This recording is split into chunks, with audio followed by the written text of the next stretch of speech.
Buat kamu yang lagi mendalami akuntansi di Indonesia, pajak itu sering banget kan rasanya kayak kewajiban yang rumit dan yang memberatkan. Tapi, gimana kalau kita bisa ubah cara pandang itu?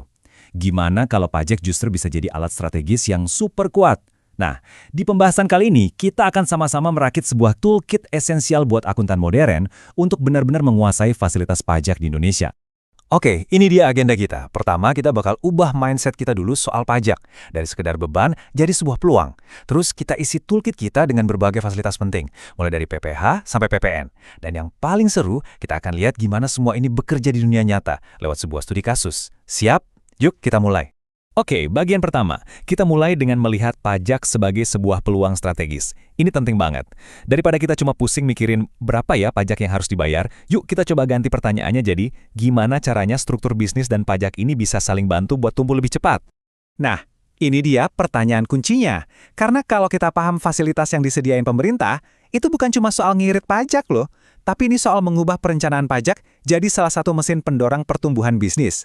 Dan inilah yang membedakan akuntan yang sekedar menghitung dengan akuntan yang jadi penasehat strategis. Oke, sekarang ayo kita buka toolkit kita. Alat pertama yang paling dasar dan wajib banget kamu kuasai adalah fasilitas umum pajak penghasilan. Anggap aja ini kayak kunci pasar baguna, fondasi dari semua strategi perpajakan yang nanti akan kita bangun. Alat pertama kita, ini namanya PPh Pasal 31E. Ini fasilitas yang sengaja dirancang pemerintah buat ngebantu tulang punggung ekonomi kita, yaitu usaha kecil dan menengah. Tujuannya jelas banget, kasih ruang gerak buat bisnis-bisnis yang omsetnya sampai 50 miliar rupiah, biar mereka bisa terus berkembang. Nah, ini dia bagian paling menariknya. Diskon tarif sebesar 50%. Tapi, catat ya, diskon ini bukan buat seluruh laba perusahaan. Diskon ini berlaku untuk porsi penghasilan kena pajak dari omset 4,8 miliar rupiah pertama. Buat UMKM, penghematan ini signifikan banget. Bisa jadi modal tambahan buat ekspansi atau inovasi. Tentu ada syaratnya, tapi sebenarnya cukup simpel. Pertama, harus wajib pajak badan dalam negeri. Kedua, omset setahunnya nggak boleh lebih dari 50 miliar. Dan ketiga, penghasilannya bukan yang kena PPh final. Kalau 3 checklist ini terpenuhi, fasilitas ini bisa langsung dipakai. Gampang kan? Tadi kita udah pegang alat dasar. Sekarang, kita naik level. Kita akan ambil alat-alat spesialis dari toolkit kita. Ini adalah fasilitas yang dirancang untuk tujuan-tujuan yang jauh lebih spesifik dan strategis. Nah, di sini kita bisa lihat bedanya dengan jelas. Kalau pasal 31E tadi itu ibaratnya kunci pasar baguna yang bisa dipakai banyak bisnis. Fasilitas-fasilitas khusus ini lebih mirip kayak alat bedah presisi, cuma bisa dipakai untuk kondisi tertentu. Misalnya pas perusahaan mau go public, atau pas mau investasi besar di sektor yang didukung pemerintah. Dan biasanya ini butuh pengajuan khusus. Salah satu alat spesialis yang paling keren adalah yang ini. Jadi, buat perusahaan yang memutuskan untuk go public, pemerintah kasih hadiah, yaitu potongan tarif PPh badan sebesar 5%. Kenapa? Tujuannya buat mendorong lebih banyak perusahaan jadi transparan dan dapat dana dari masyarakat. Ini bagus banget buat memperkuat pasar modal kita. Tapi ya gitu, diskon 5% ini nggak gratis. Ada aturan mainnya yang cukup ketat. Minimal 40% saham harus dimiliki publik, dan publiknya ini harus tersebar ke minimal 300 pihak. Tujuannya, biar kepemilikannya nggak cuma di segelintir orang. Nah, sebagai akuntan, detail-detail kayak gini nih yang harus kita awasi betul. Oke, alat spesialis berikutnya, tax allowance atau yang diatur di pasal 31A. Ini pada dasarnya adalah cara pemerintah buat mengarahkan investasi. Kalau perusahaan kamu mau investasi di sektor atau daerah yang jadi prioritas negara, misalnya industri pengolahan sumber daya alam atau pembangunan di luar Jawa, pemerintah bakal kasih insentif pajak yang gede banget. Fasilitas ini tuh kayak pisau lipat Swiss, serbaguna banget. Manfaatnya banyak dalam satu paket. Bisa dapat pengurangan penghasilan neto, penyusutan asetnya bisa dipercepat, kalau rugi bisa dikompensasi lebih lama, sampai tarif pajak dividen buat investor asing jadi lebih rendah.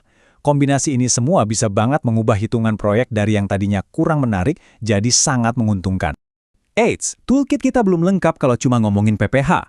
Masih ada satu alat penting lagi yang harus kita punya, yaitu yang berhubungan dengan pajak pertambahan nilai atau PPN. PPN ini juga punya fasilitas-fasilitasnya sendiri yang nggak kalah penting. Di dunia PPN, ada dua istilah fasilitas yang wajib kamu pahami bedanya, tidak dipungut dan dibebaskan. Kelihatannya mirip, sama-sama bikin konsumen akhir nggak bayar PPN. Tapi buat pengusaha, dampaknya beda jauh. Kalau tidak dipungut, PPN masukan tetap bisa dikreditkan. Tapi kalau dibebaskan, PPN masukannya nggak bisa dikreditkan, jadinya beban biaya. Ini krusial banget buat cash flow perusahaan. Contohnya banyak banget dan sangat strategis. Fasilitas PPN ini dipakai untuk barang-barang penting, kayak pakan ternak buat jaga harga pangan, buat buku dan transportasi umum untuk kepentingan sosial, dan juga diterapkan di kawasan-kawasan khusus, kayak KEK, buat menarik investasi dan mendorong ekspor.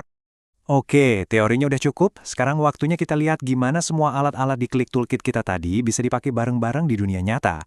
Kita akan bedah sebuah studi kasus buat lihat gimana optimalisasi pajak itu bekerja.